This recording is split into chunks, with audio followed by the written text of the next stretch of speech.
蛇鳞，上次勘察竟未发现。宿命，好像不光有蛇鳞。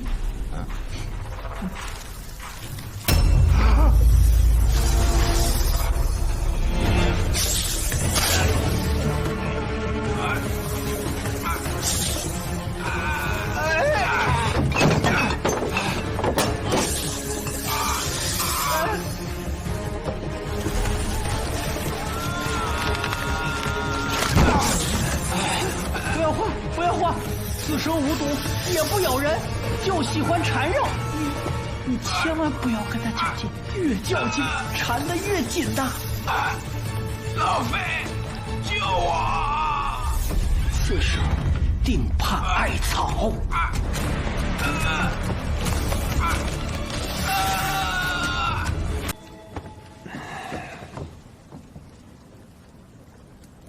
你就是老猫？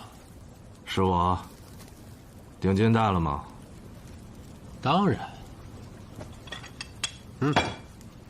听说老猫在探查和追踪宅门密室上很有手段，你帮我查个女人，我怀疑她行为不端。你家娘子在外边有相好的了？当然不是我家娘子，是我一个相好的。我现在怀疑她有了别的相好的了。你可有证据？有啊，她现在总不搭理我。昨天不是下冰雹吗？我怕他被砸着，特地给他送伞去，他也不让我和他亲热，还说什么家里有郎君呀。可之前他早已向我表达了爱意，却至今不让我得手，这定是有了新人忘了旧人，拿他自家的郎君做幌子呢。我心里不服气呀，我对他可是掏心掏肺的爱呀，他怎么能对我如此狠心呢？那你是想……我现在要知道他那个新相好的叫什么，住在哪儿，是干什么的。哎呀，你想知道这些，有何意义啊？当然有意义啊！我要知道究竟是谁从我手里抢走了美人儿。哎呀，兄弟啊，你这个事儿听上去有点复杂。我懂你的意思。你查清楚之后，我再加你2块银锭。不过，我就怕你没这个本事啊。哎，我做事如果没有口碑，那你还会通过掮客找到我？那倒也是啊。行了，说吧，你那相好的叫什么名字啊？侯耀。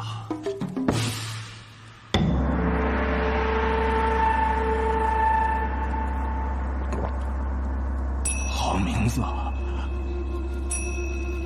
你告诉我，他住哪儿？就在那个青石巷最里头那家。5天啊，就5天，5天之后还是这个时辰，我还在这儿等你。5天够吗？不行，7天、3天，一言为定。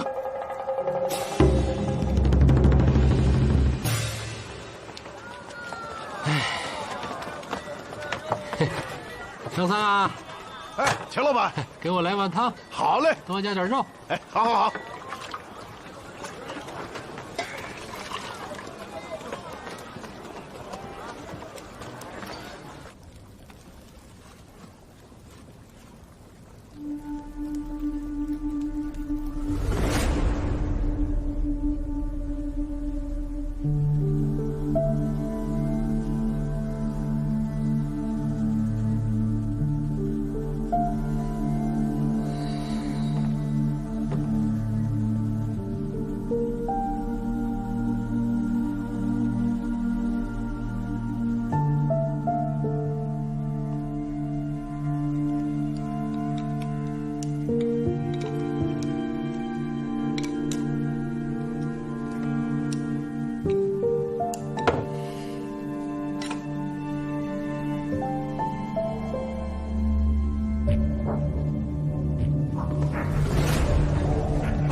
你怎么还不睡啊？你不也没睡吗？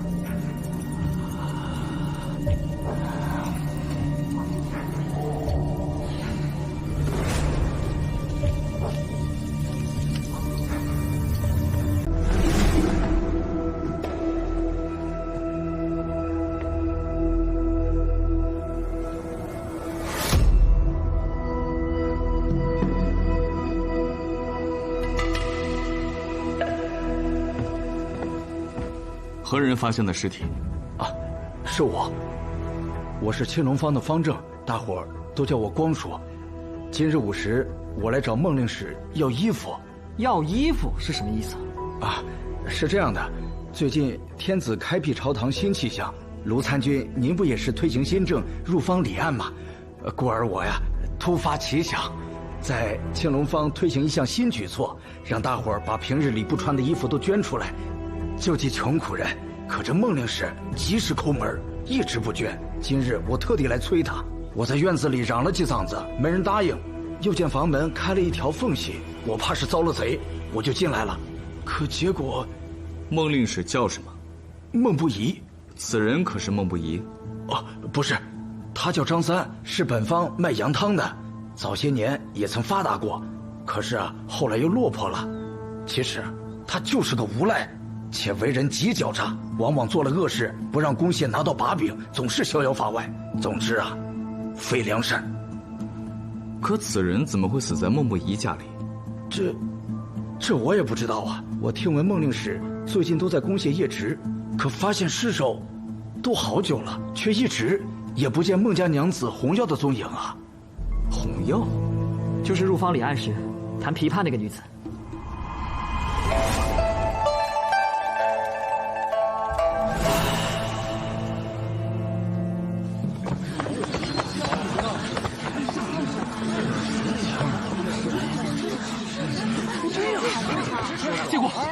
结果，谁死了？你这话问的，这孟家死人，除了孟令史，那就是红药呗。红药，那究竟死的谁呀？肯定是红药。不是有句话叫“红药搏命”吗？呸！什么红药搏命？那叫红颜搏命。你这老匹夫不懂吓唬说。让一让。快点！谁说孟家死人？死的非得是孟令史和红药，没准进贼了呢。你看，这我做说的也是。苏先生，你们来了。死者是何人啊？非主家，是外人。哦，哼，怎么才来啊？我的马慢，尸体没动过吧？当然没有。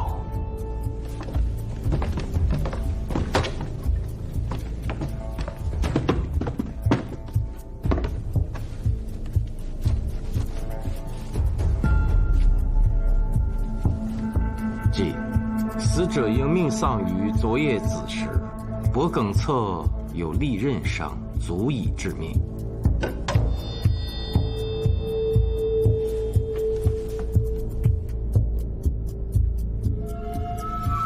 此刀并非凶器，伤口尺寸甚小，从形状看，应是剪子一类的利器所致。脸部有淤青，颈部有明显勒痕，但并非绳索所致。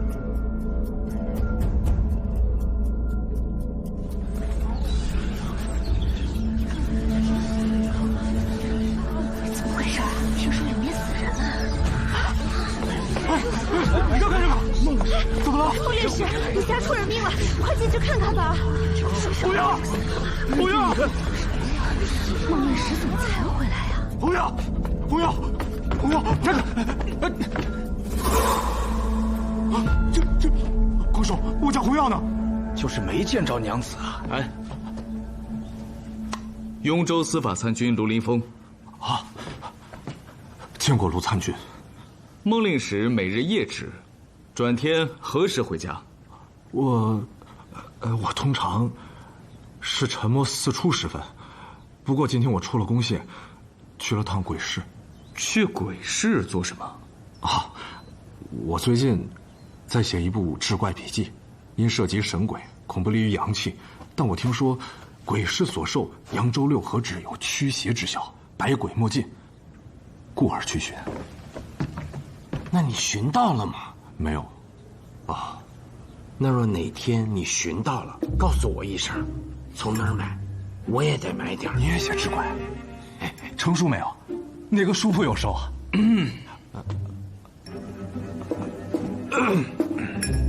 孟令史，昨夜可曾回家？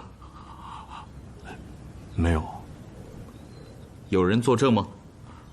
我李氏的小厅最近就我一个人，也没有其他人来过。老书吏可以给我作证，我昨天晚上还和他喝酒来着。他知道我最近在写志怪，这几天都在跟我说蛇妖的故事。蛇妖的故事？啊！这是何人啊？张三。张三，他是干什么的？怎么会横尸在我家？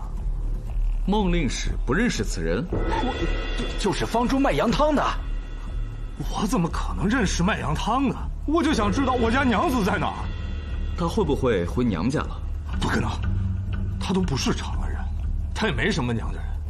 孟令史和娘子是如何认识的？他在歌楼弹琵琶，我俩认识的。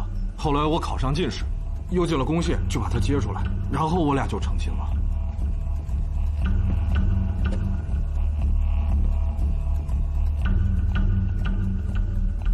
孟令史经常夜执，写志怪笔记费了不少脑子，不会被白了头发吧？我这头发好着呢，你看一根白头发都没有。那你娘子红药呢？我前几日到青龙坊见过她，不过没有看清楚。她就更不可能了，她那么年轻，那一头秀发，乌黑柔顺啊。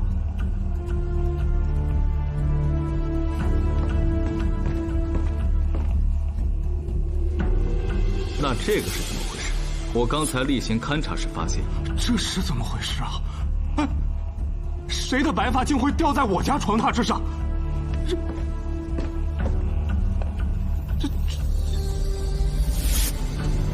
谁说孟家死人死的非得是孟令史和红药？没准进贼了呢。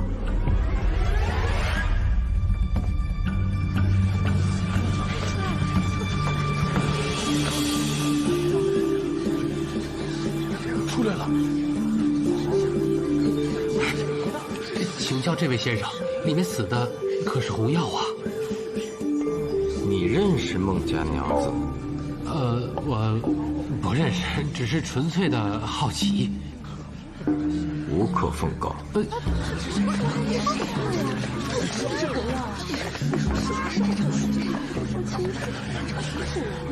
刚才有个年轻人，却是满头白发，可有印象？记得，还多嘴来着。找到他，带回宫械。明白。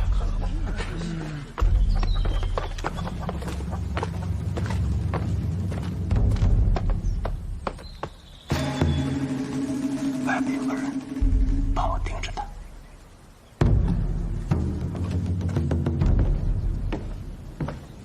老贾，可将尸体运回宫械，存入冰室了。但记住，排出去时需用白布扇好，不能让任何人知道死者的身份。是。你认识吗？不认识。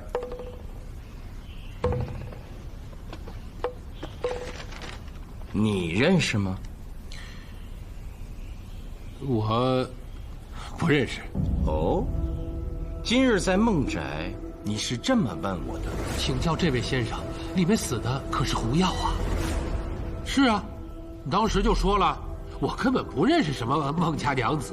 我可没说这画上的是孟家娘子红药。罗参军，他不老实啊。这好办，交给我。不劳女侠动手，我实话实说，实话实说。是，我是认识红药，但是他不是我杀的。虽说我找人在探查他新的相好的，但我并无歹意啊。再说，我怎么舍得他死啊？你找何人探查的红药？老猫，一个探查和追踪宅门密室的高手。老猫？可知其真实姓名？那肯定不知道啊！找他们这样的人做事，规矩我懂，不能问真实姓名的。规矩？这都是什么人定的规矩？有些规矩害死人。这样，趁着喜君在，叫他画出老猫这个人，还有虎神通的雇主。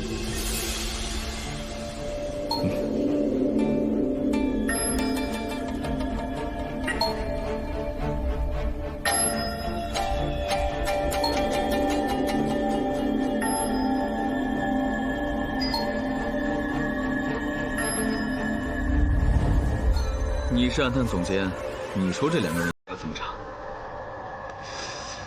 这两个人，等一等，义兄，卢凌风，钱正和虎神通所描述的看似大相径庭，但实则却极为相似。不对吧？这两个人长得完全不一样，神态也不同，而且我觉得差着10几岁呢。在不同的心境下，同一个人也会有不同的神态。但为人画像最核心的是眉宇间的结构。我虽然不敢完全确定，但有种预感，钱正和虎神通所见的是同一个人。我怀疑，这个胡须是伪装的。一妹，那能否去掉伪装？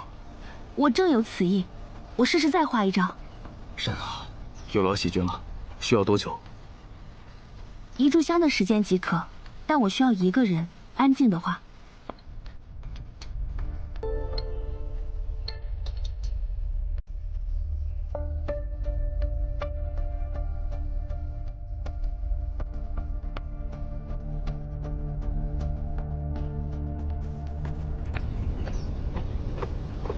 义兄，卢凌风。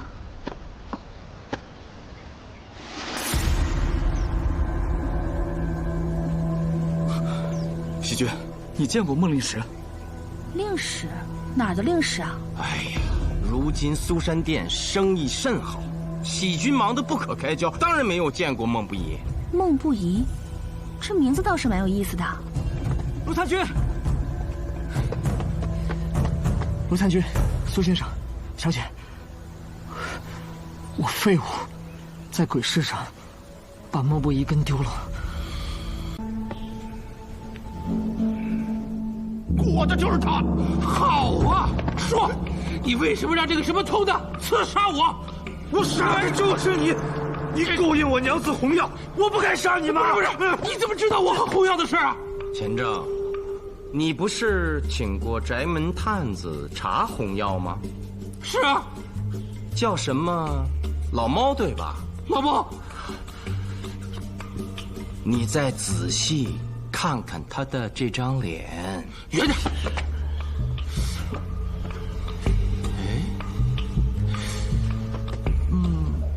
过来！你就是老猫？是我，你可有证据？你告诉我，他住哪儿？是你呀！那个宅门密探是你假扮的。哎呦，我怎么那么倒霉，雇了你去探查红药？现在知道倒霉了。你勾引我踢红药的时候呢，你活该倒霉，你该死。你娘子呢？现在对我也是红药出，红药出墙，我也是受害者啊！你闭嘴吧你！啊！你打我！你不反思你自己，你打我！你是娶了红药，但是你关心过她没有？你连长安城都没有带她去逛过。他孟不义还不给红药钱花，娘子生得如此美丽，不应该有最好的首饰和衣裳和她相配吗？打我！虎神通，你不是号称鬼师第一刺客吗？你收了我的定金，你怎么不杀了他？我再说全一点，我虎神通那是长安鬼师第一便宜的刺客，便宜没好货，你用我，算你倒霉。倒霉呀！好了，把他们俩押下去。啊！不是，你打我怎么算啊？走！哎呀，我怎么这么倒霉呀？哎呀，孟不疑呀，孟不疑，你是户部令史，要处理户籍、均田、共赋的事宜，还要协助上级官员进行相关决策。虽非正官，你也够忙的呀。能挤出时间写志怪笔记，我很是钦佩。还兼做宅门探子，你忙得过来吗？忙是忙些，倒也忙得过来，少睡些便是了。孟不疑，身为户部官吏，雇凶杀人，你可知罪？陆参军，我虽雇凶，却杀人未遂，当从轻法判吧。而且我妻到现在，活不见人，死不见尸，你把我弄到这儿来，你审我做甚呢？孟令史，刚才公堂之上与证人厮打，我可立即叫你挨板子。孟不疑，既然你可以雇刺客刺杀钱正，那你也可以找其他刺客去刺杀洪耀，甚至有可能亲手杀了自家娘子，然后把尸体一藏，说人失踪了。是也不是，从实招来。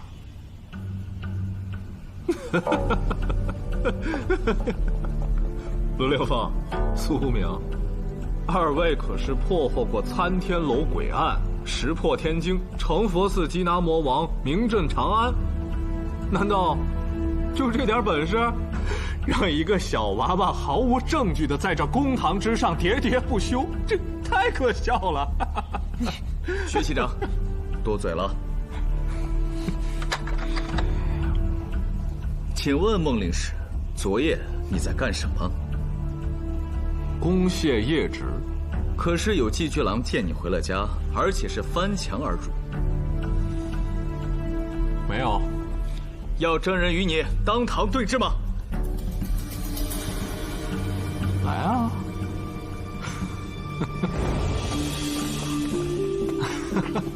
哎，你们找来的证人，不会就是这个白发小贼吧？我家床榻上的头发是不是也是他的？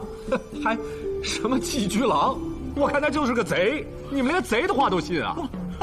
我不是贼，我真见你跳墙进去了。我离你那么近，你出去的时候是走的门，你还夹着一摞纸。你住口！我昨日就在户部夜职，根本就没有离开过公廨。老书吏可以给我作证，我孟不疑虽只是户部小吏，但我起码是正人君子吧？你们不信我的话，却要信这个白发小贼的吗？他完全是血口喷人！陆参军，你们雍州府还能不能做点正事？我娘子到现在已经失踪多时，你们要是不去找她，行，我自己去找。站住！薛期长，我说的是真的，昨夜我真见到他了。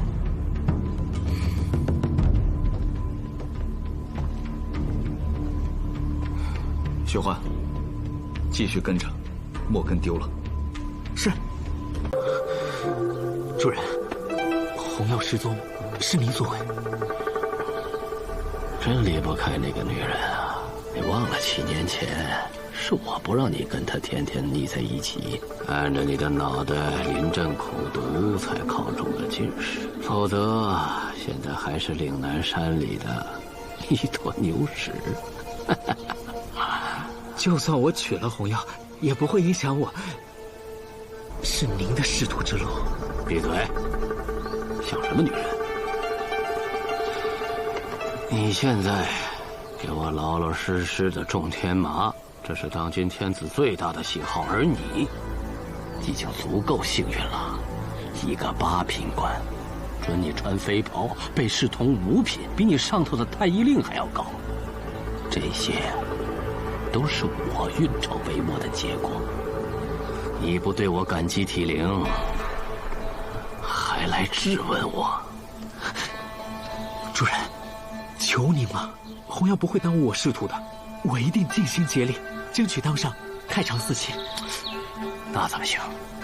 我要让你一步一步的往上爬，给我染指宰相。到那个时候，我这个没资格考取功名的药材商人，就可以做长安的幕后之王了。卢兄，坐，请用茶。喝茶就不必了，我来是想请严城看一幅画。画？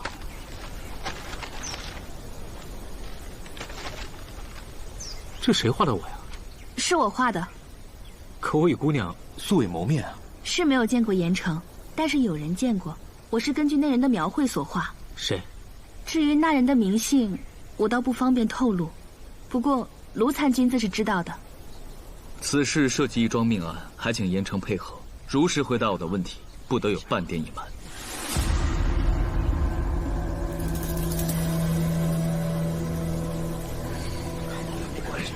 如果在这儿严城有所顾忌，可随我回雍州府。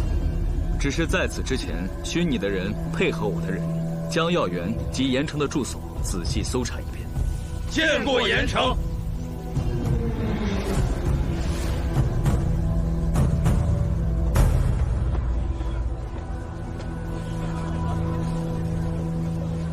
哎，站住！站住！让开！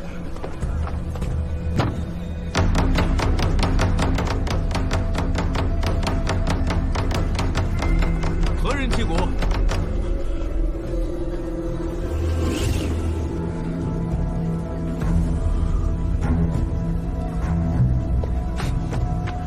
卢参军，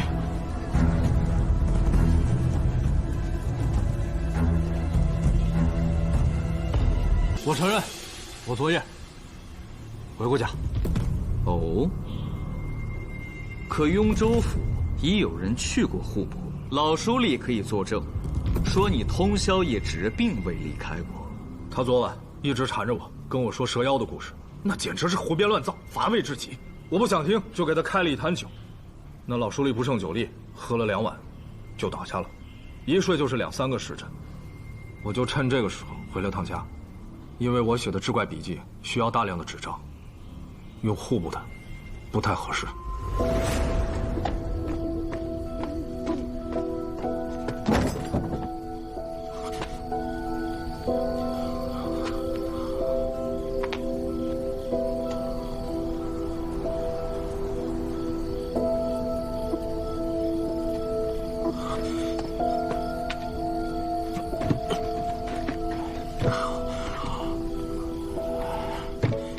自从这燕军县回京夫人后，我和洪耀就不和睦了，所以我一直怀疑他。我进院后，看见屋里亮着蜡，我就上前使劲敲门，我就想吓他们一下。洪耀，开门！谁呀？我，快开门！来了来了。今晚不是夜值吗？怎么这么快就回来了？哎，你看什么？你回来捉奸的吗？我问你，我先问你吧，你告诉我你在户部任职，但是令史就是个小打杂的而已，光在户部就有5、6、10个，不但职位卑下，且不入官品，你还想骗我到什么时候？谁骗你了？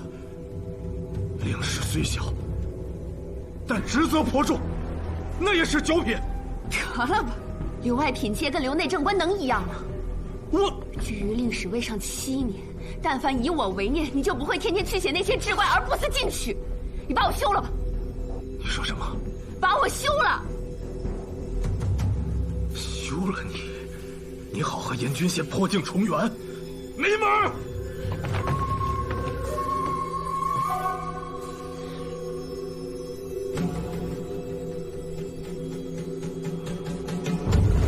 我虽未当面揭穿，但你燕军县，你当时就藏于我家中。你说，你到底藏哪儿了？莫不疑，你说你娘子与他人有私，可有证据？有啊，我当时一进屋，我就看见一双褐色的靴子就藏在床下，我看得一清二楚。就这双。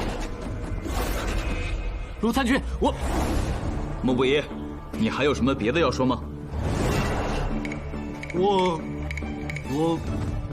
暂时没有了。严惩，该你了。既然有人画了我的像，等一下，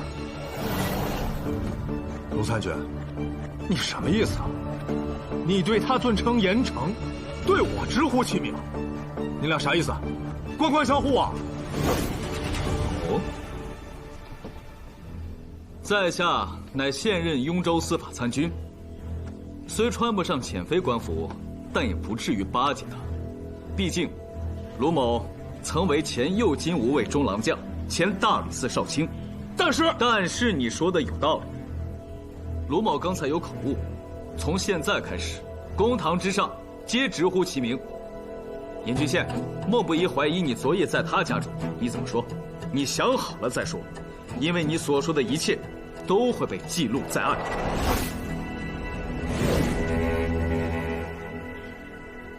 既然画了我的像，那就有人看见我出入孟宅了。再说，我又没做什么见不得人的事儿，有什么不好承认的？好你个严郡县，你趁我夜之撕毁我娘子，我去死你！毁了弘扬又如何？他本来就是我的。公堂之上，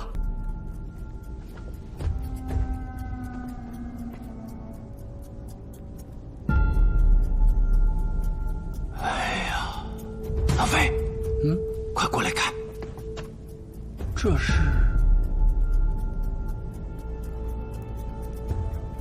蛇鳞。蛇鳞。那张三应是先被蛇绕了脖梗，之后才被剪刀捅刺，还是紫色的。恩师狄公传我验尸之术时，曾专门教我辨别天下毛羽、裸鳞介等各种动物。不过，到底有没有紫色的蛇，我这一时还真有点含糊。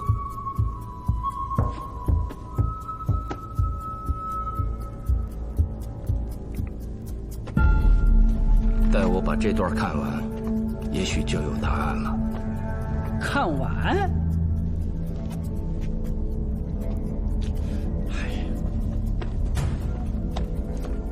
我说，咱看志怪能不能换个地方？这儿阴气这么重，你不觉得瘆得慌？洪耀出身琵琶女，久在歌楼，那性子朗然，爱热闹。而我则是个漠然之人，故他嫁我没2年，我们就开始拌嘴。这些年，我一直在写志怪杂书之类的，神神鬼鬼的，更是少了人间情趣，所以我俩之间的磕绊就更深了。洪耀是幽州人，他来到长安后，直接进了平康坊，对京师其实很陌生。他曾叫我带他逛逛长安，但我怕花钱，就以公务繁忙为由推脱了。现在想来，真是不该。哼，你太不该了。有一阵子，我俩一吵架，他就去坊间的小广场给跳舞的人们弹琵琶伴奏，时间长了变成了习惯。对此，我很是担心。虽然跳舞的以女子居多，但围观的多是男子啊，所以我经常梦到他。故而心神不宁，都睡不着觉。哼，你是因为怀疑洪耀才睡眠不好，早知道我才不给你开什么方子。哎，知道事情原委，禁止互相诋毁。那我怀疑的有错吗？他回到长安后，经常假借拜访同窗之名来我家，那就是为了洪耀。洪耀能重新回到我的怀抱，那是因为你一直隐瞒官与吏的区别，以致洪耀非常生气。回哪儿？你再说一遍。回你的怀抱啊！我说重新回到我的怀抱，那只是打个比方，其实根本就没有的事儿。直到昨夜我去他家，也是因为洪耀求我，让我为他这个不争气的男人想想门路，帮他从吏变成官。谁信啊？就你说的这，你有必要脱鞋上床吗？你是我跟洪耀互诉衷肠，情不能已。我是脱了靴子，上了床。洪耀，我们离开长安吧，远走高飞，去一个没有人认识我们的地方。怎么可能？你不做官了？为了你，我心甘情愿。这孟不疑不是叶直吗？是啊，怎么突然回来了？哎，快，进！快！原来你就躲在床底下，早知道我当时就应该把你救出来。进门的不是你，啊？是青龙坊卖羊汤的张三。我是听洪耀叫他张三来着。当时我在床底下发现自己的靴子没藏好。怎么是你？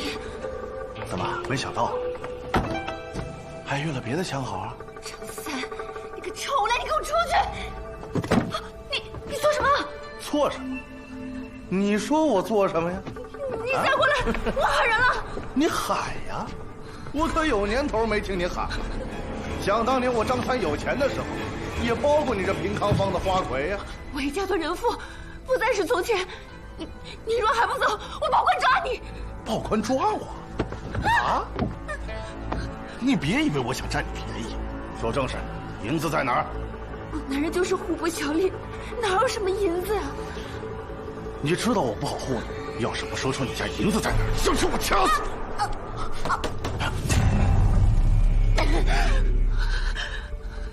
你男人不是在攻陷叶直吗？我如花似玉的，男人自然不放心，每晚定时回来看我，要不然我怎么会给你开门？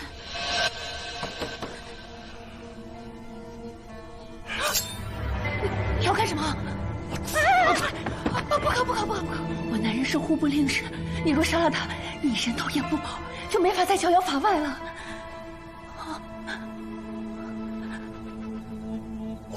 我躲起来。不可！这里，进去。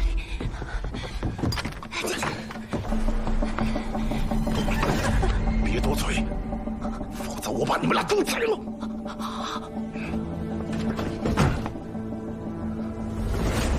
之后进来的才是你。待孟不疑走后，我就听见那柜子里叮叮当当的响，还有张三一直在低声嚎叫着，非常恐怖，以致我也很害怕。叶老，快出来！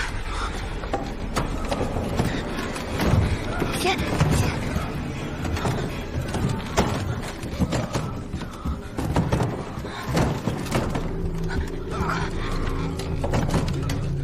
快走吧！果然，严郡县他招供了，就是他把洪耀拐跑了。你告诉我，你把我家娘子藏哪儿了？你还我娘子！孟不疑，我没拐走洪耀。昨夜，他送我到青龙坊的小广场，让我先走，然后他就回去了。之后你再也没有见过洪耀？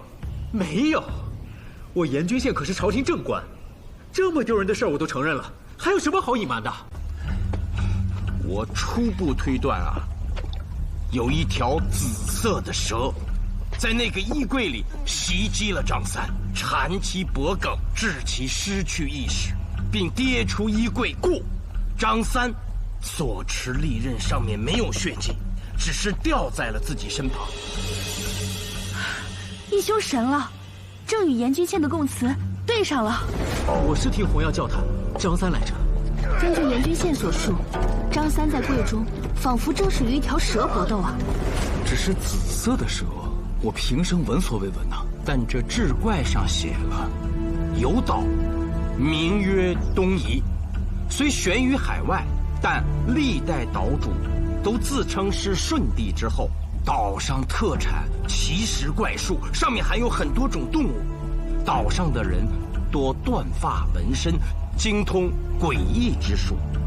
开唐之初，武德年间，东夷岛主跋涉数月来到长安，却觉得没有受到鸿胪寺的礼遇，就怀恨在心，将所带之特产全都倒进了曲江。这里面就有极为珍贵的药材1品子。药材与蛇何关？就是蛇胆。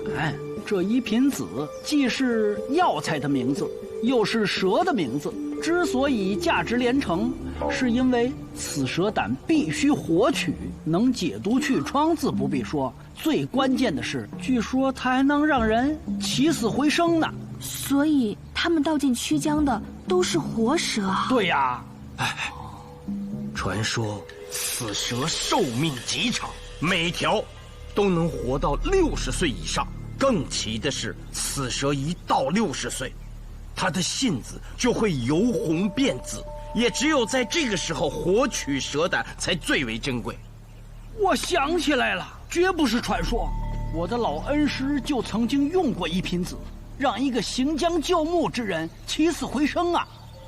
等一等，我记得严君宪还说，来到长安赶考前，他就是个乡下的捕蛇人。哎呀，看来我还得再去一趟孟宅，我要确定这张三之死和这个一品子有没有直接的关联。但这个孟不疑极难对付，即便张三真的是被蛇勒死的，他也不会承认与自己有关。毕竟青龙方靠近曲江，他会说是蛇自己爬到他家中的。对呀，既然真有这一品子，那长安最贵的药店肯定有线索。毕竟这些药店的老板都是最有钱的人，像这种能起死回生的药材，再贵都有人要啊。哎，还有，严君宪本就是太医城，也许一品子出自太医署。那我们兵分两路去高一点。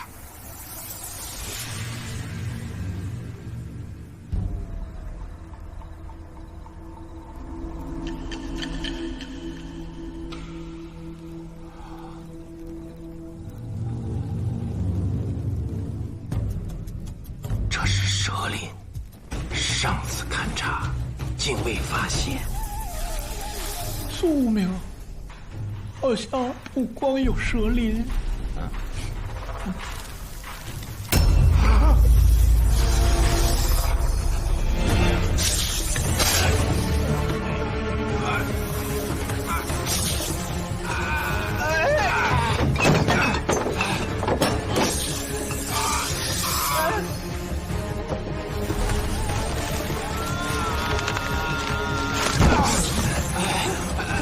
不要慌，此蛇无毒，也不咬人，就喜欢缠绕。你千万不要跟它较劲，越较劲缠得越紧的。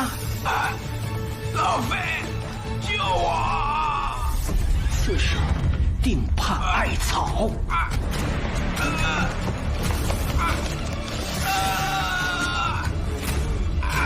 艾草来了，艾草来了！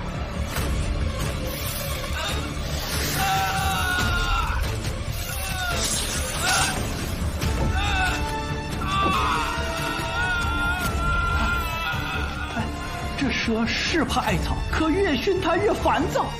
哎呀，安神，安神，安，沉香。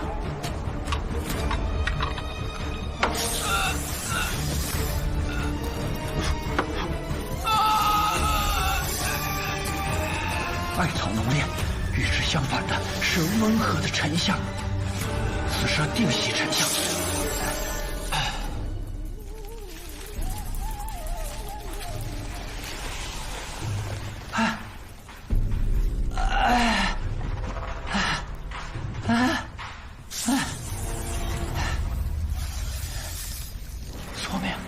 索明，蛇已经走了，你可别装了。祖明，哎呀，我不会把你害死了吧？这1、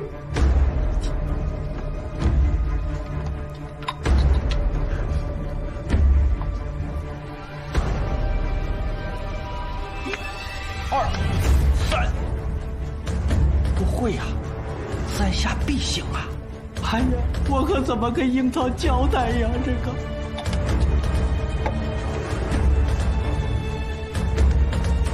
1、2、3、4、5。哎呦，行了，行了，行了，行了，哎呦，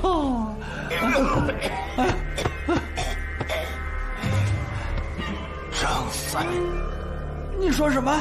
张三定是被这蛇勒死的，可他脖梗处的利刃伤是何人所为？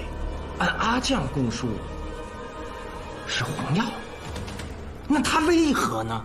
哎呀，生死攸关，你不想自己还想别人，你的命要是没了，樱桃可怎么办呢？二位买蛇胆呢？我们这儿最全了，要什么品相呢？一品子。啊，一品子啊，您确定？嗯，那得看你们带够钱了没有。开价吧。10万钱。但我们得先看看货。看货？嘿，这你就不懂行了吧？啊，想要一品子啊，得等。不会是没有，根本就是在骗人吧？绝不骗人啊！您先留下3万钱当定金，如果没有一品子，原数奉还。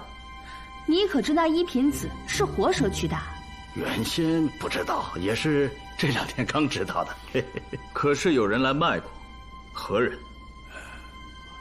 与你何干呐？啊，该不会你们也是开药铺的吧？嘿嘿，你们是哪家呀？在长安的药铺里边，我们康哉要说是第2，没人敢说是第1。就你们也想染指一品子这样的奇货，财力够吗？雍州司法公廨查案，从现在起问话需如实回答，不得有误。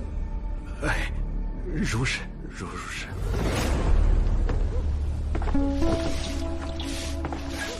哎，客官，本店已经关门了，买药明天再说。我不是买，是卖。手上有什么好东西啊？只要稀缺，价钱好谈。一品子，我带了现货。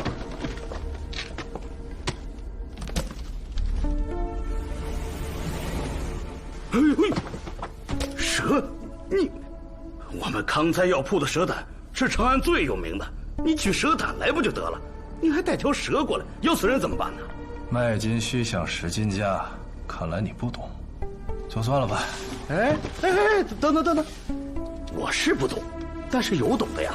你若真想买啊，明天再来。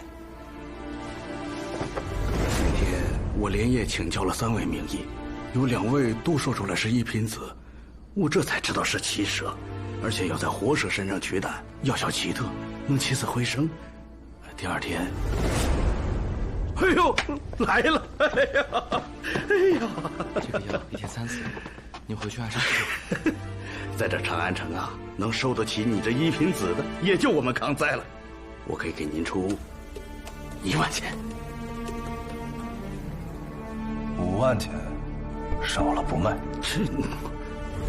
他呀，药价太贵，我讨价还价用了1个时辰。终于讲到了3万钱，但是我并没有立刻买下呀，我是怕万一卖不出去，砸在手里可怎么办？我就让他先带回去，约的是这月初10再过来，我也好趁这几天找找买家。你倒是个生意精。那樵夫的长相，你可记得？记得。描绘给我听，越详细越好。是。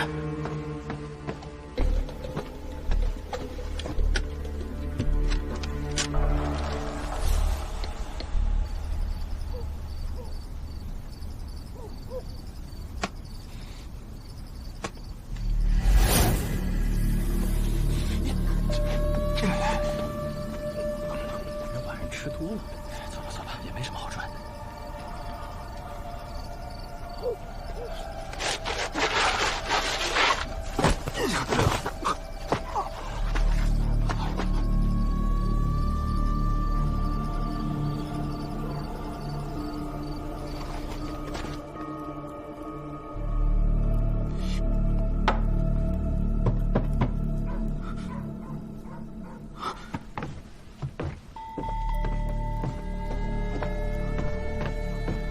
主人，是你吗？主人，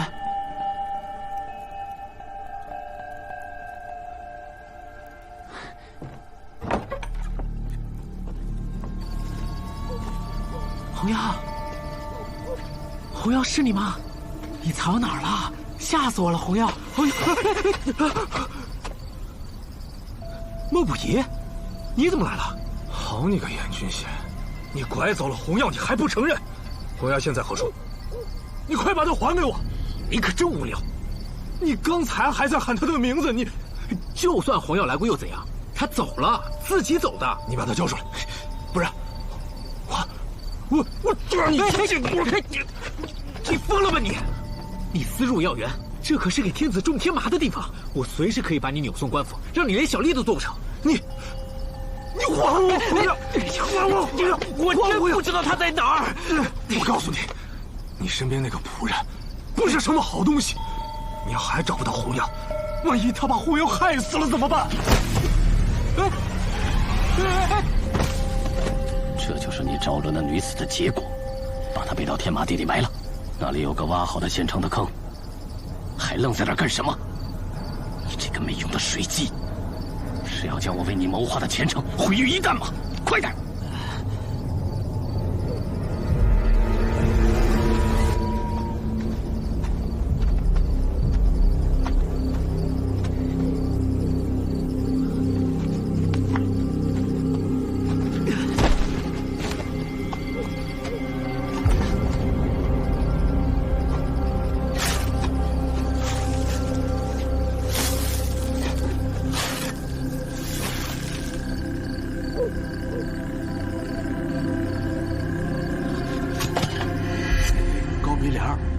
白净净的，脸很白。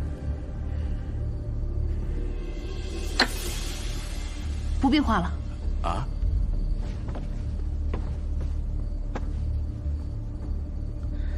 师梦不已。 5万钱，少。他怎么办？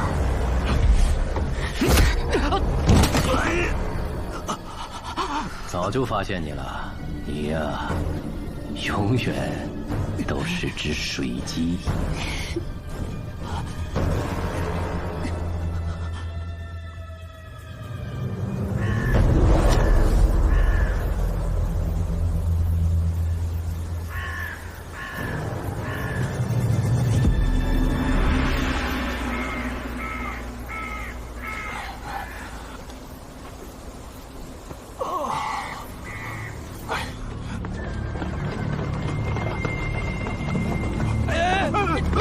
小心点啊！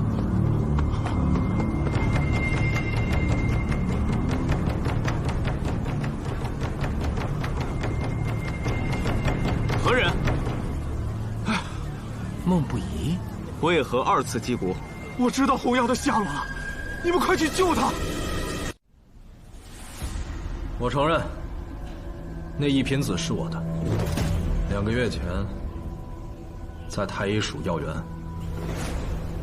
这些草药你也不用去外面买，待会儿让药园生帮你配好。哎呀，这多不好意思！客气什么？咱们是同窗嘛，这点情谊还是该有的。院长，院长，不好了，那条蛇跑了。蛇？哪条蛇？就是殿中省送过来那条紫色的蛇。哦，想起来了，怪吓人的，丢就丢了。他自己跑的，我们也没有责任。做好记录，免得日后麻烦。 好的，好的。我一听到紫色的蛇，就知道是一品子。那药园外就是曲江，我想那蛇一定是爬出了药园。我就趁夜带着艾草去熏，费了我3、4个晚上的功夫吧，我就把它熏出来了。只是那蛇信子上是红色的，故儿还不到60岁，还不能取蛇胆。我就在想，我若要取到那极珍贵的蛇胆， 还不知道要养它到什么时候，没想到前些日子，它竟然变了，变成紫色的信子了。有药铺的老板听闻，就愿意花3万钱买，就是尚未交货。是西市的康灾药铺，你怎么知道的？若想人不知，除非己莫为。罗参军已经查到并画出了你樵夫打扮的人像。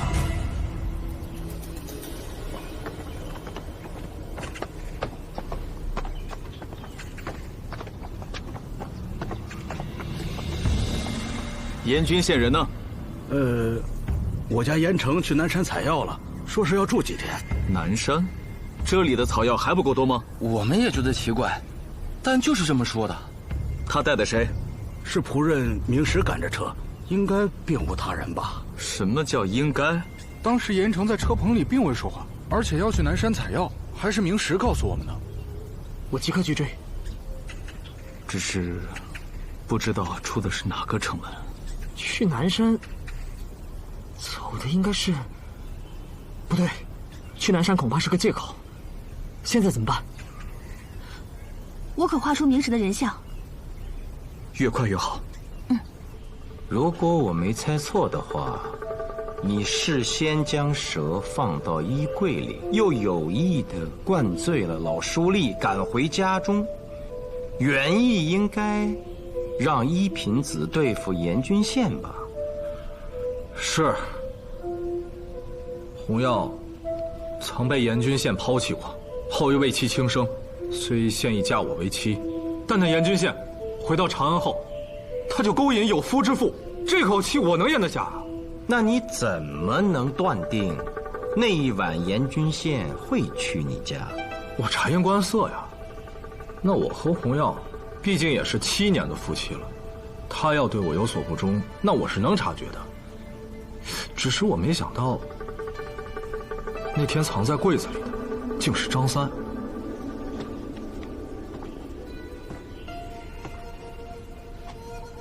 事已至此，你应把所知道的毫无保留的全都告诉我。我都说了呀。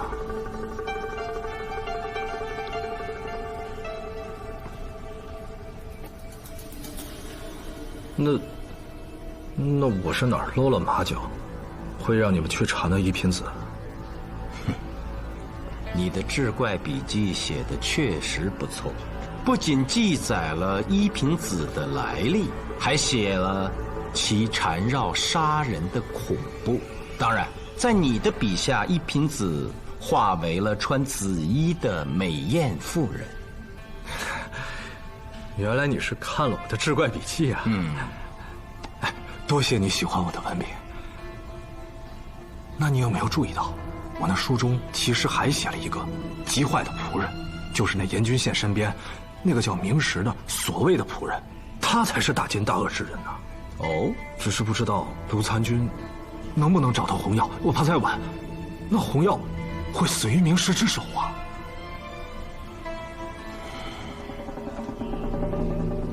如果我的预感没错，你仍有隐瞒。你到底在隐瞒什么呀？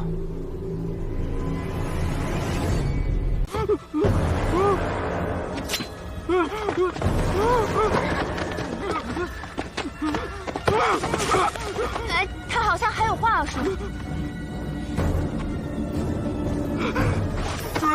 主人，你放了我，我跟你回岭南，继续做你的家奴。主人，美人，你说呢？你们主仆2人之间的事情，我不便插嘴的。红药，你替我求求情啊！红药，我走到今天这一步，也都是为了你啊！红药，真是痴心妄想。他与你只是逢场作戏。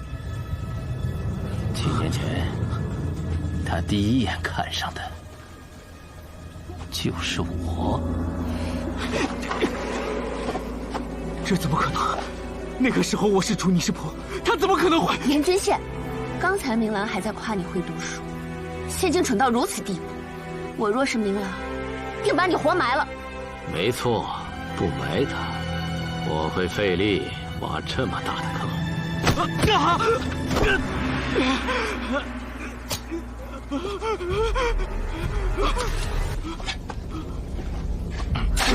主人不要埋我！主人不要埋我！主人，红药，你替我求求情啊！红药，主人，你看在我跟随你多年的份上，你饶了我吧，主人，我错了，主人。要不饶了他？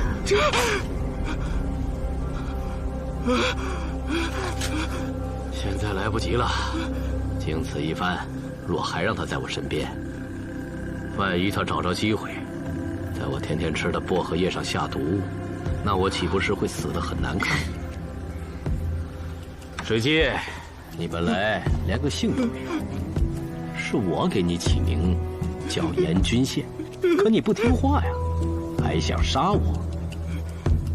回到岭南后，我会给你建一个讲究的衣冠冢，毕竟你也在县城里让我当了一回幕后的县尉，让我过足了瘾呢。哎，对了，这衣冠冢上我就给你写上盐水鸡，如何呀？盐水鸡不是道菜吗？可惜呀，它不争气，最终成为一道菜。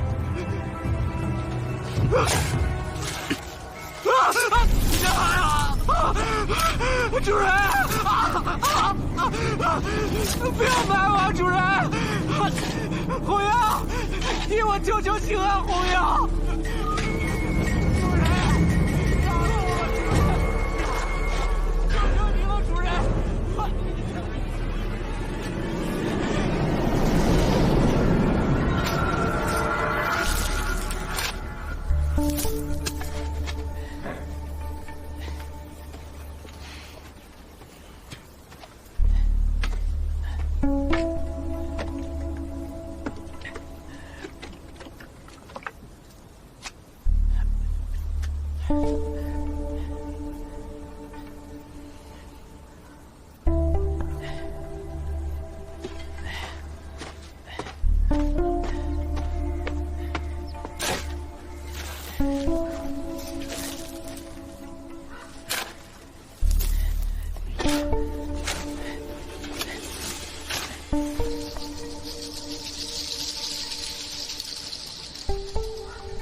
你总盯着我干什么？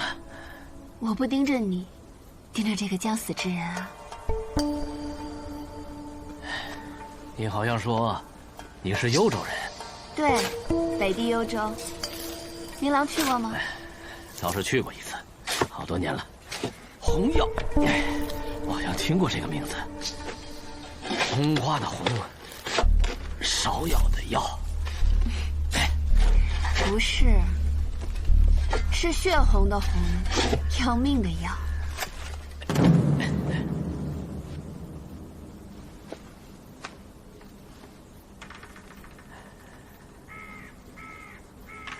你可真会开玩笑啊！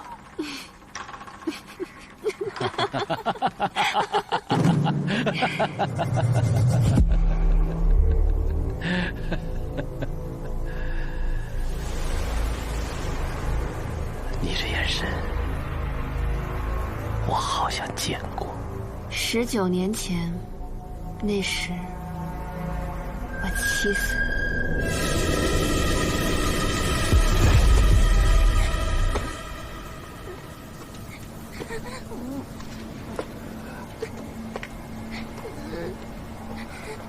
我与你无冤无仇，为何杀我？我是刺客，收钱杀人。卖凶之人必姓严。我只有那么一个仇家。当年我在高唐为官，那严贼是我的上司。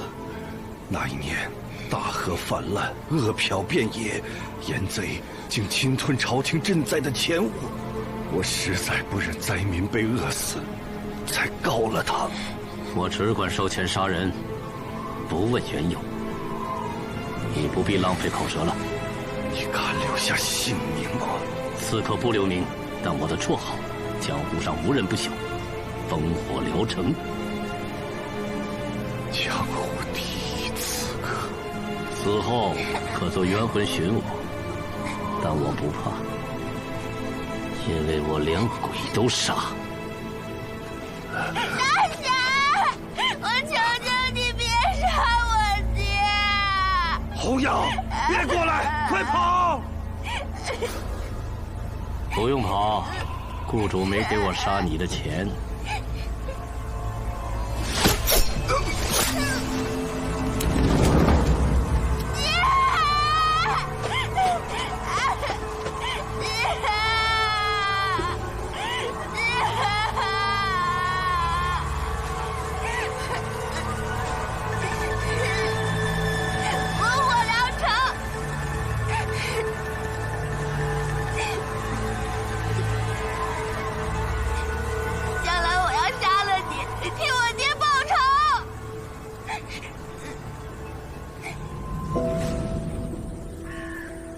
你是红药，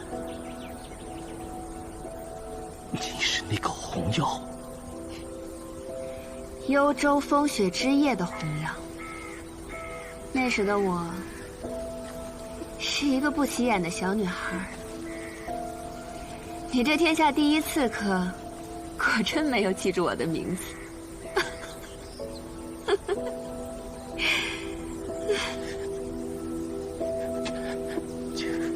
竟是周家，那你费尽心机跟他在一起，嫁给孟不疑，这所做的一切，都是为了靠近我，然后报仇。我不会武，只能如此。可你为何要现在坦白？难道是想跟他一起死吗？死的人会是你。怎么样，我的苦肉计厉害吧？我给了红药天底下最毒的毒药。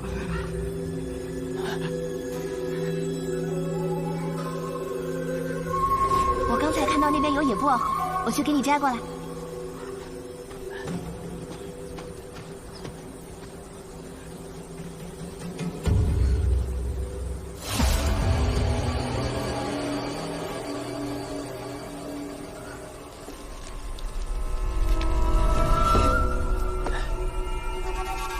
先办正事儿。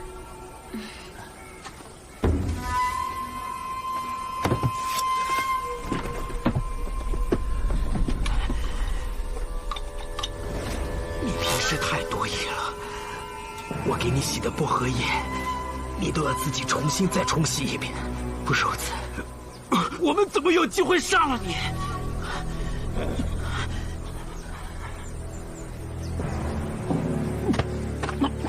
红药，你可知我对你？红药，快救我！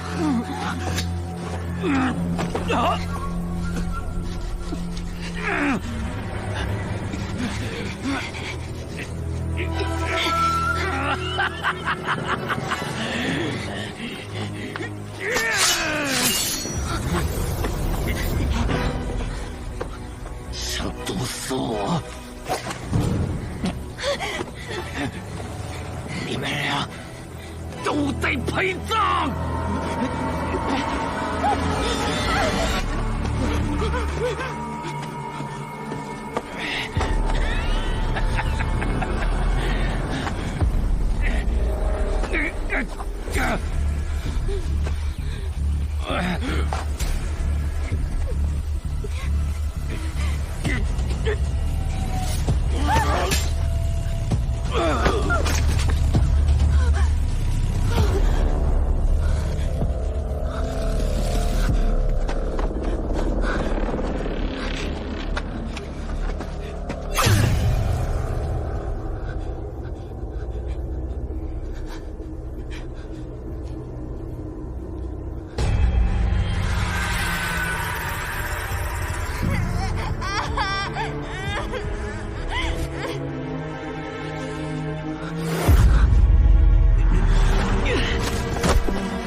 狗东西！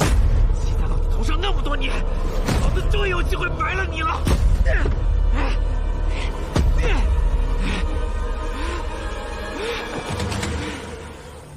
侯阳，该如何感谢我呀？那日在我家，你若不是提前吐露心声，死的就不是张三，而是你了。红瑶，我们离开长安吧。我愿意随你回老家，幽州对吧？再苦再寒我都不怕。你不做官了？不做了，那本来也不是我的官。此话何意啊？你还记得我身边有个仆人叫明石吗？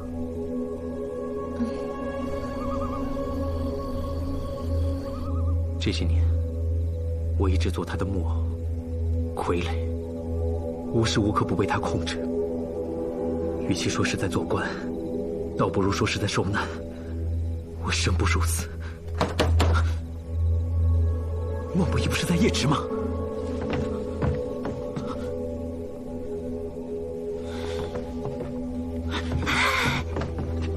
进去，快，进去。无所谓了，都过去了。我要回到长安，继续做我的太医城了。那浅飞的官袍一定会变成深飞，继而是紫衣。我水姬有朝一日一定能做到大唐的宰相，做不受任何人控制、不需要看任何人脸色的大官。在我们那个小小的县城，我就是个8品县尉，但冥冥中，命运的大门始终等着我，等我一点点开启它。那种感觉太美妙了。那我呢？当年为什么要嫁给孟不疑？我不嫁孟不疑，我如何等到你回来？你若不嫁，我此回长安，定能把你从平康坊赎出来。才子佳人，再续前缘多好。现在说这些有何用？我问你，此刻如何待我？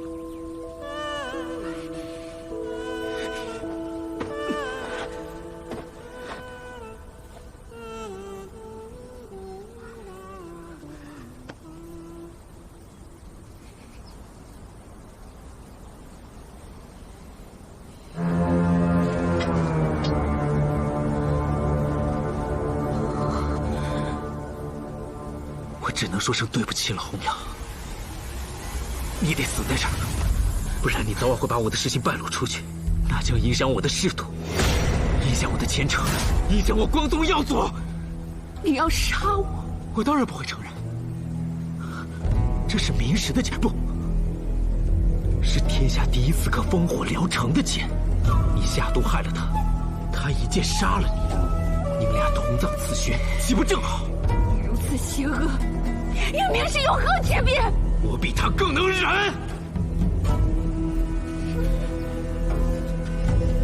我出身卑微，若不忍，哪有今天？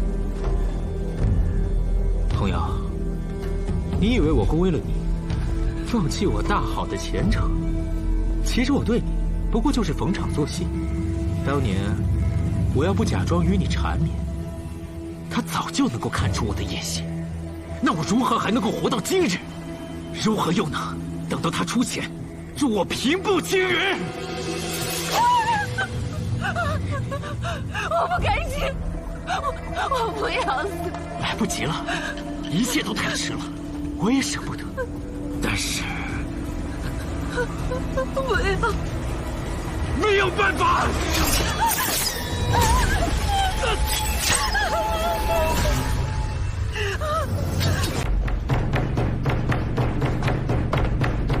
孟不疑，为何击鼓？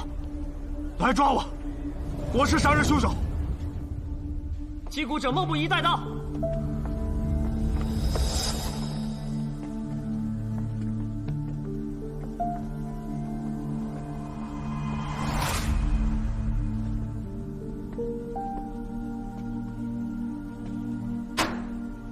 孟不疑，不到12个时辰，你已3次击响雍州府登文鼓，这次又是何缘故？我来自首。户部令史孟不疑杀恶霸张三，现前来自首。你杀了张三？对，我杀了张三。我最近常精神恍惚，也闹不清我是写志怪写的，还是因为我失眠多梦闹的。我怀疑这红药与那严君县私通。那天夜值，我眼皮子一直在跳，我越想越不对，于是便返回家中。虽捉奸未果，但我却发现了一对男靴，就藏于我家床榻之下。我当时碍于面子，并未当面揭穿。我抱着纸卷离家之后，越想越气，于是我便又返回家中。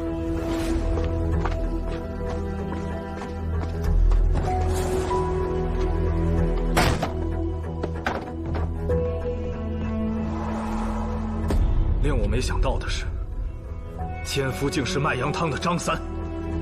我一怒之下抓起了剪子。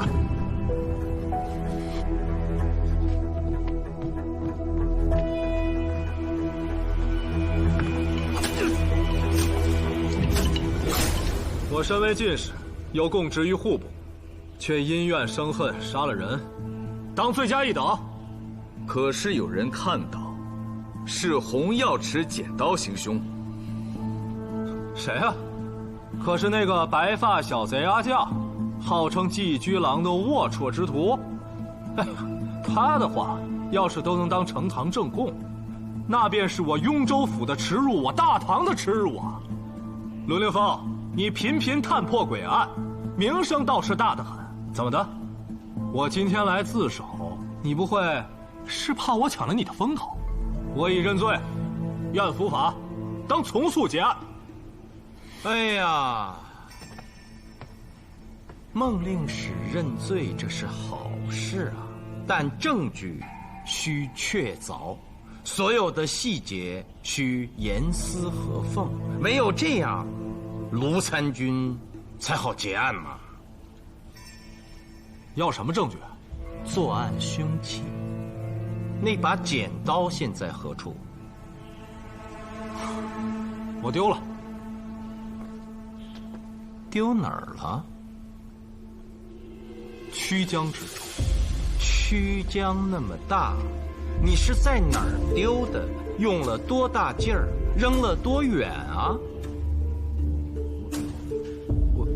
我黑灯瞎火的，谁记得住啊？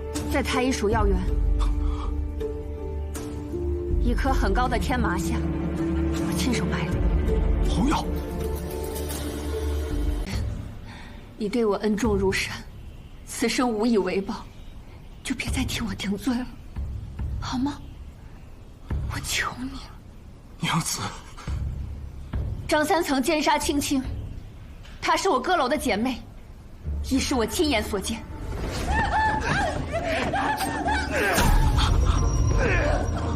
那是在多年前的平康坊，凶器就是一把剪子。事后也有人报官，却因证据不足，让那恶霸逍遥法外。你既然亲眼所见，为何不指证他？我不肯。我观你今日不像怕死之人啊。我不怕死，我怕的是若遭报复，便再无机会为父亲报仇。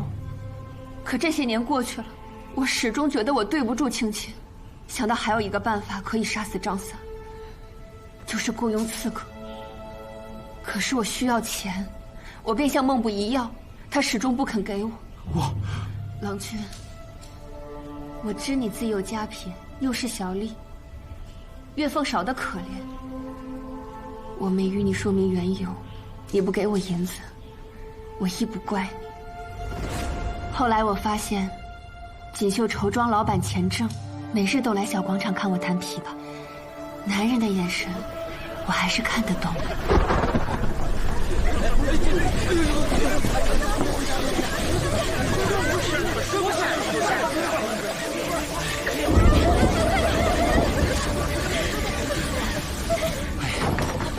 有人！对不住。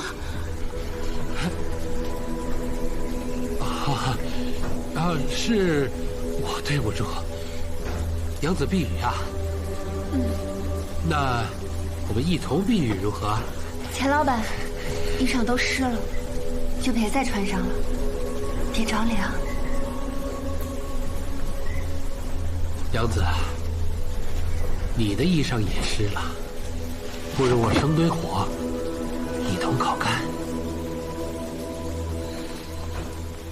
我向钱正抱怨嫁给孟不疑的委屈，并暗示会与他相好，便顺利地借到了雇佣刺客的银子。做了对不起你的事情，请孟令史休了我吧。你心善，勤俭持家，应得良人，子孙满堂。你胡说什么？是我杀了张三，与那钱正毫无关系。他孟不疑还不给红药钱花，娘子生得如此美丽，不应该有最好的首饰和衣裳和她相配吗？那日我约严君仙，想套出明氏真实的身份，谁知这张三突然来敲门，逼着我要银子。我想定是我雇佣的杀手无能，露了马脚。我确实还有银子，本想妥协保命之际，孟不疑回来了，我就让张三藏在了柜中。我支走孟不疑后，便送严君羡先走。返家之时，发现张三躺在了地上。我想，这不正是机会吗？我与青青姐妹情深，昔日出入平康坊时，她最是照顾我，便以彼之道，还施彼身，用张三杀害青青的手段。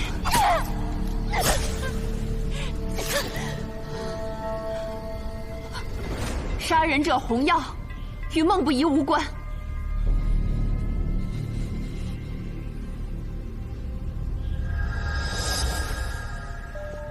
你仿佛交代了，却又刻意隐瞒了一些。我问你，一品子藏在柜中，你可知？有蛇？不知。若有，定是他自己爬来的。我家离曲江很近。一品子可不是普通的蛇，且孟不疑也已交代了，欲利用蛇行凶的企图。看来你夫妇二人，并没有机会串供啊。好了，我来还原一下。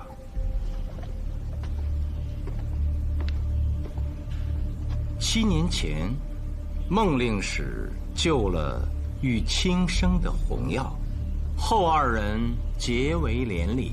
按孟令史说，前2年甚是和睦，后渐生冷漠，时有争吵，故洪耀常去广场弹琵琶，乃见张三开了店，卖起了羊汤。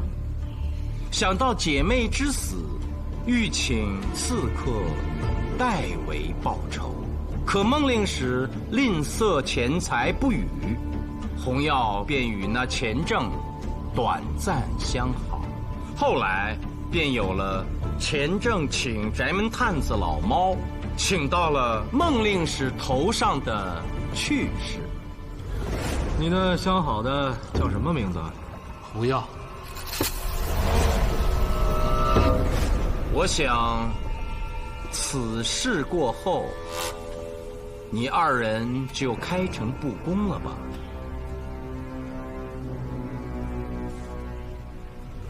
你为什么要这样？只是因为我没带你去游过长安城，还是因为我给的钱不够家用？你若是想要锦衣玉食，那你为何要嫁我？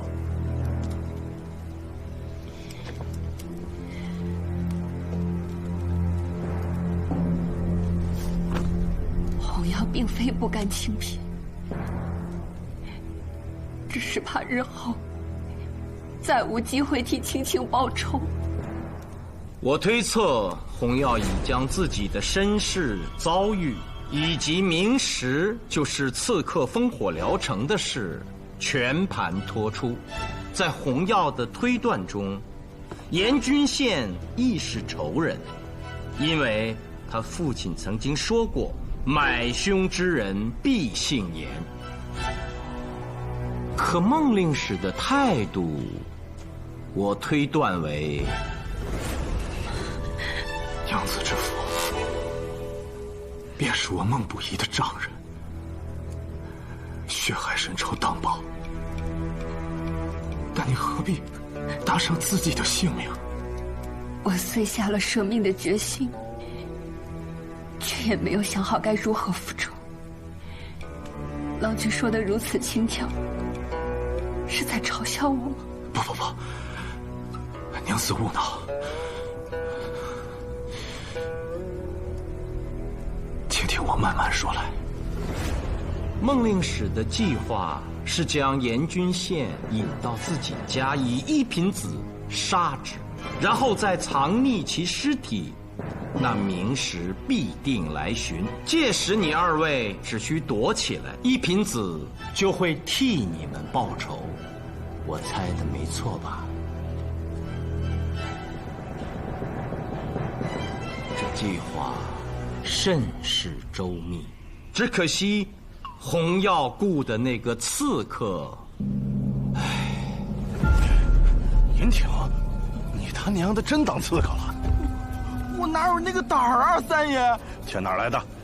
说，不说我宰了你！阿将的银子引来张三敲门，而洪耀以为是孟不疑。在你们原先的计划中，是要把严君宪送入柜子中，可巧严君宪吐露心声，说出了自己的身世。他只是个傀儡木偶，本名水姬，并不姓严。故而，你生起了怜悯之心，将严君宪藏在床榻之下。令你没想到的是，来人并非孟不疑，而是张三。怎么是你？要是不说出你家银子在哪，我真掐死你！孟不疑之所以回来晚了，是因为老书吏一直缠着他，给他讲蛇妖的故事，这令节俭半生的你花费不少。毕竟一坛老酒也是要些钱的。之后，我的推断是。你怎么回来了？啊？你不是叶直的吗？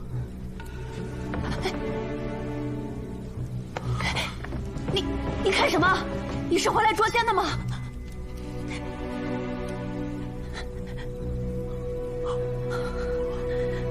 哎，不是，我问你，我问你，你告诉我说你在户部做官，但是令史只是一个小打杂的，且光是在户部就有5、60个，职位卑下且不入品阶。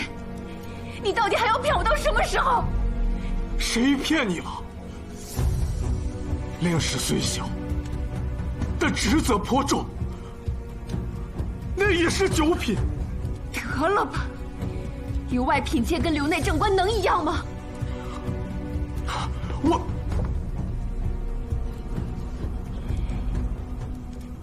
你居于令史位上7年，你但凡以我为念，就不会天天去写那些志怪而不思进取。休了我吧！你说什么？休了我！我休了你，好让你跟严君宪破镜重圆，没门儿！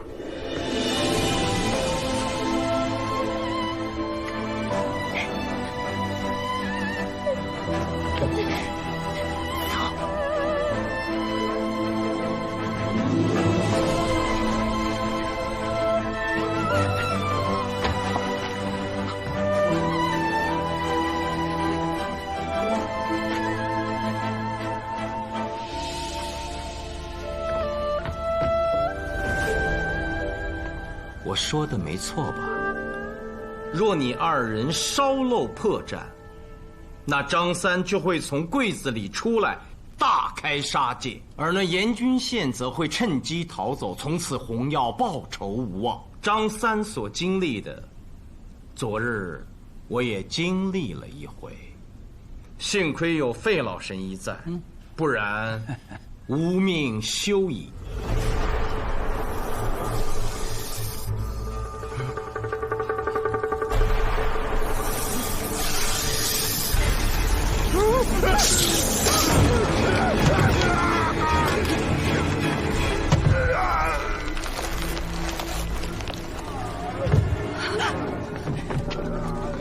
天狼，快出来！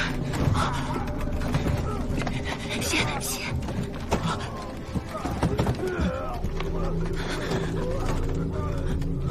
快走！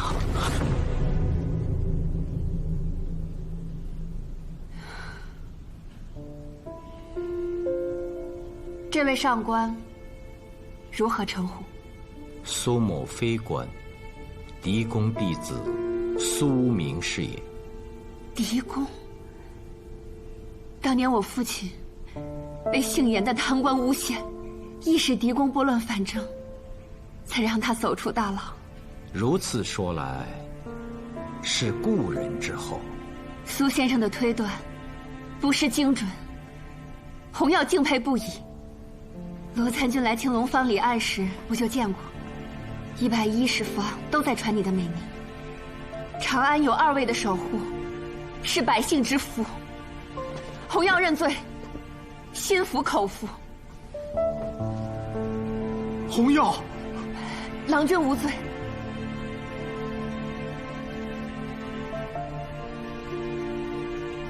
那蛇养在家中已久，并非刻意而为。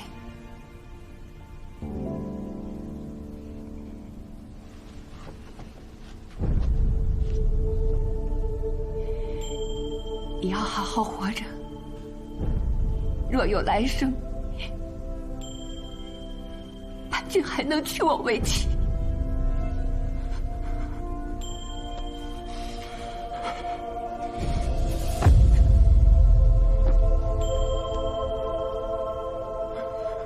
若有来生，我孟不义愿与娘子两小无猜，朝朝暮暮。